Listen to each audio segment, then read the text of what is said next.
काही भागातल्या वस्तू अशा आहेत ना, प्रत्येवर पडलं की ते चालत नाही, त्याचं संग म्हणायचं आयुष्य.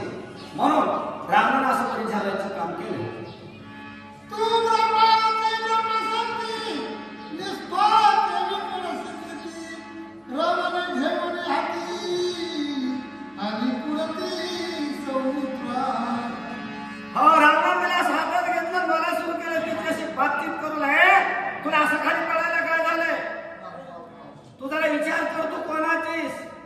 विकर का झालेस? ब्रह्मदेवाची शक्ती असतो आणि ब्रह्मदेवाच्या म्हणण्याप्रमाणे जाऊन तू पुढचं काम करायला पाहिजेस. असं खाली पडल्याच्या नंतर ब्रह्मदेव असताना सत्य बोलणार आहे आणि चांगलं सत्य काम करणार आहे. आणि तू जर असं केलं तर कसं चालणार आहे? पुन्हा आपल्या हातापानावरती लावली महाराज रावणाने आणि तिला पुन्हा सोडायला सुरू केलं.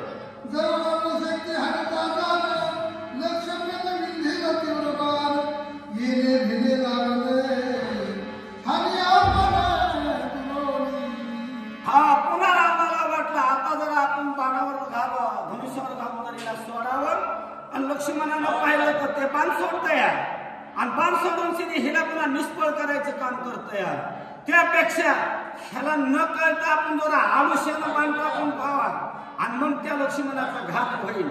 कपटी माणसं विचार कसा करतील आणि काय त्याचं काही सांगताच येत नाही महाराज. पण मी म्हणतो परमेश्वर सुद्धा कमालच आहे ना अशा लोकांना बुद्धी द्यायची. बुद्धी देणारा कोण आहे? हा देवच आहे का नाही? तुम्ही म्हणता ना असं कसं होईल? मग ज्ञानेश्वरी तुम्ही वाचत असताना ज्ञानेश्वरी म्हणताय त्या अर्जुनाला, अर्जुन रथावर बघा राहिल्याबरोबर तर ते पुढे समजे पाहिले ना सोयरे धायरे की बाण असा एवढा मोठा शूरवीर असून हे असं धरताना आलं, मला असं निष्ठून गेलं गप्पने काय की. म्हणून देवान त्याला विचारलं असं काय? मला हे पाप व्हायला लागले. उगाच शॉर्टकट मध्ये सांगतो तुम्हाला, हे पापाला भेटलं मला. येड्या तुला पापाला भ्यायला काय झालं? ह्याला मारणारा मीच आहे. कोण म्हणतं? देव. मग ह्याला विचार येणारा कोण होता? देवच. रावणाला देवच. देव म्हणतो यम सुद्धा मीच आहे, सूर्य मीच आहे, चंद्र मीच आहे, हे वायू मीच आहे. एका क्षणात जर वायूला आकर्षण केलं तर महाराज या बरोबर एकच जीव राहायचा नाही का? आता इकडं म्हणतंय वेद जाणून गेला तोही पुढे मौनावा वनाला जमलं नाही त्याच्यापासून. मग ह्या रामाला बुद्धी देणारा कोण आहे? हाच बाबा. मला म्हणतो देवाला हे आवडत नाही भक्तांचा खेळ म्हणून असं करतो. तुम्ही बोला.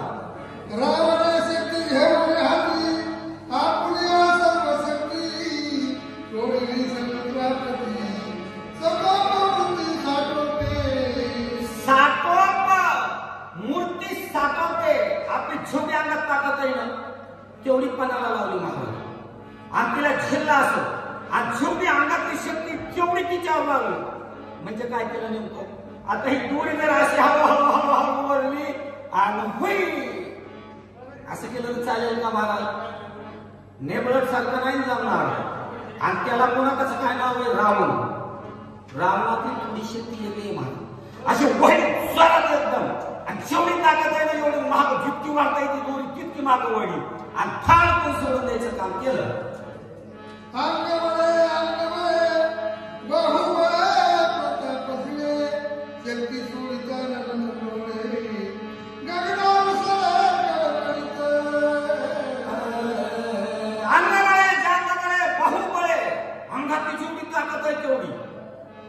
रावणाला किती ताकद होती महाराज? जसं धृतराष्ट्राला सांगितलं म्हणले 10,000 हत्तीचं बळ होतं आहे का नाही, तसं रावणाला किती 1000 हत्तीचं बळ होतं आहे का तुमच्या लक्षात? रावणाला किती बरं इंद्रजिताला किती हत्तीचं बळ? इंद्रजिताचं सैन्य किती अक्षरहीन होतं.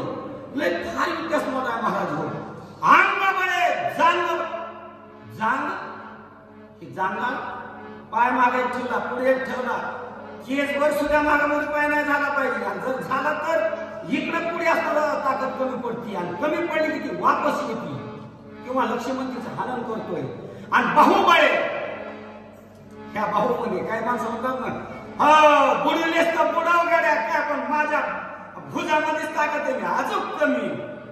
एवढी ताकद त्या बाणावर लावली आणि तो सोडू लागला महाराज.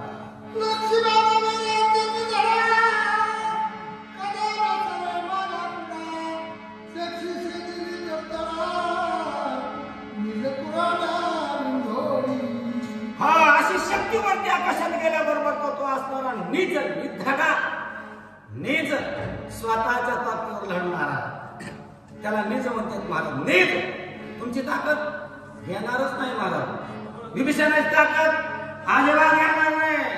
विभीषणाला पाठीशी घातलं निज निधडा. अजिबात इकडे तिकडे लक्ष विचलित झालं नाही पाहिजे. जो दुसऱ्यावरील विश्वासाला आणि त्याचा कार्यभाग नासला असला लक्ष्मण धावला महाराज. लगे आपला बाण टाकला